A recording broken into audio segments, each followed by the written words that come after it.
Track Wrestling with Mark Perry. We are at the U23 World Championships. Everyone wants to know what happened at the Junior Worlds with your passport. Can you clear that up on what exactly went down?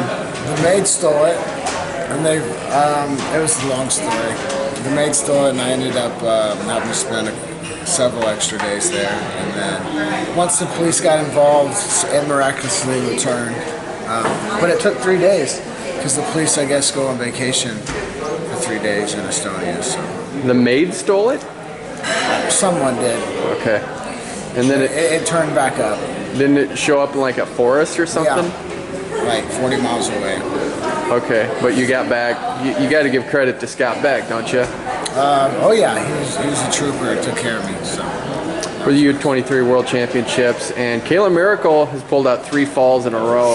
What do you attribute her success to right now, and why she's having a great run? I think she's just, she's coming into her own. She's obviously always been really good. She's extremely gifted. But she's just figuring herself out and figuring out how good she really is. I think, her upside is huge, and that's pretty cool when you're already pretty good, but I think it's a confidence and realizing how capable you are. And you've seen it before, you've seen it this year even with Mensa. She went from one level to a completely different level, and I don't want to say it's skill, there's definitely skill involved there, but I think it's a lot of just looking at yourself and figuring out what you're capable of. And I think she's on that path right now. She has been. There was some shady stuff maybe at World Championships that didn't go her way.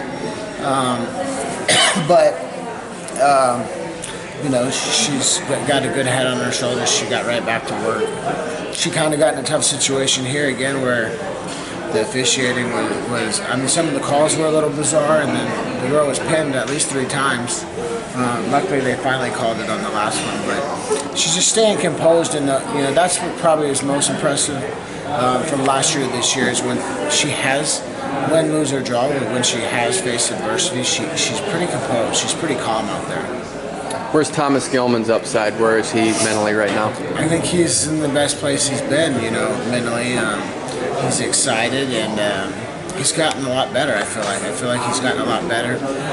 It's not what he wanted, it's not what the program wanted, but I'm an optimist. I think it was a blessing in disguise for him. Just kind of gave him some time just to sit back and go to work. Not that he doesn't always go to work, but go to work when you don't have a competition right in front of you. You can really focus on the details and figure some things out, and I think he's done a great job with his time off. And obviously, he just went competed in Pakistan and wrestled well, and wrestled really well over there. What level do you want to get this club to by 2020? That's the goal. Where do you need to be here by the end of the year? I think most clubs right now are probably, for the most part, pretty. That we have our horses, and now it's just time to focus on those horses and get ready to go. It's not like we have time. We have 5 months. We have 5 months, so we won't be bringing people in. Obviously, when this Olympic cycle's over, a new one starts, and it's for everybody. So there'll probably be a lot of shifting around the clubs, but we like who we have right now, and it's. I don't want to say obviously we want more. We'd like to have 10 people. But the reality of it is, we're one of the best clubs, if not right up there with anybody's. And the competition, as far as people putting people on the Olympic team, how many is Ohio State going to have, or Oklahoma State, or Penn State, or Minnesota? 2 or 3 guys. We have several people that have a chance.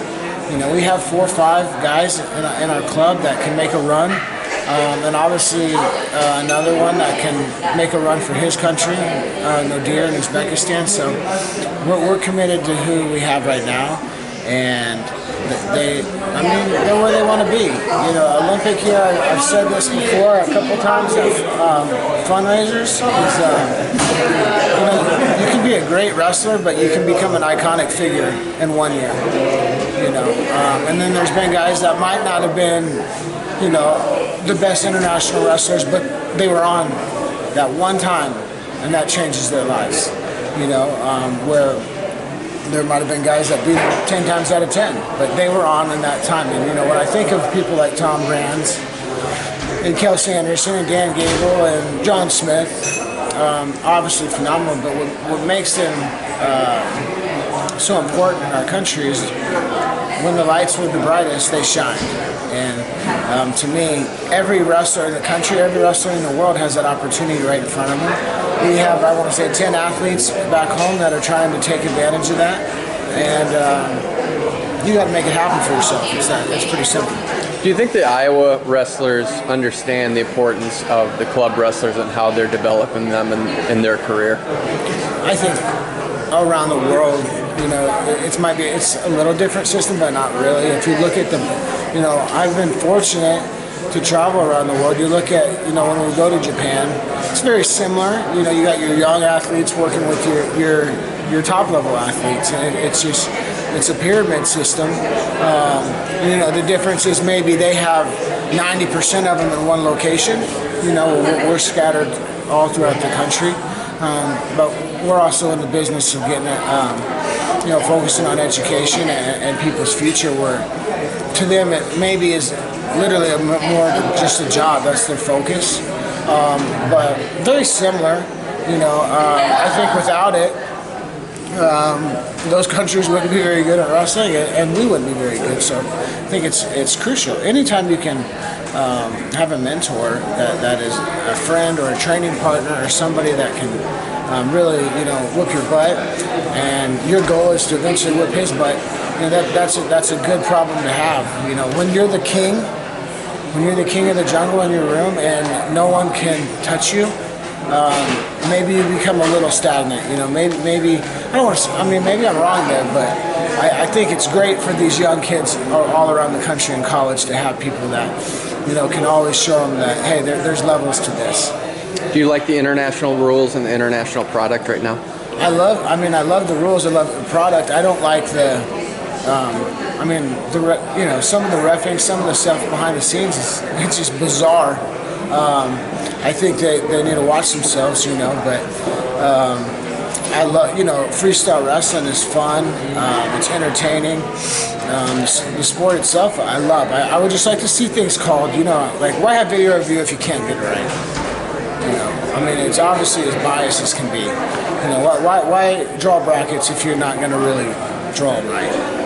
You know, kind of thing. Things like that. But for the most part, I love the wrestling aspect of it. When it's just the competitors and the coaches against the coaches, or you know, compete. We're all competing. It's beautiful at this level. It's a lot of fun. But sometimes other things get in the way. Mark Perry, thank you. Yeah, thank you.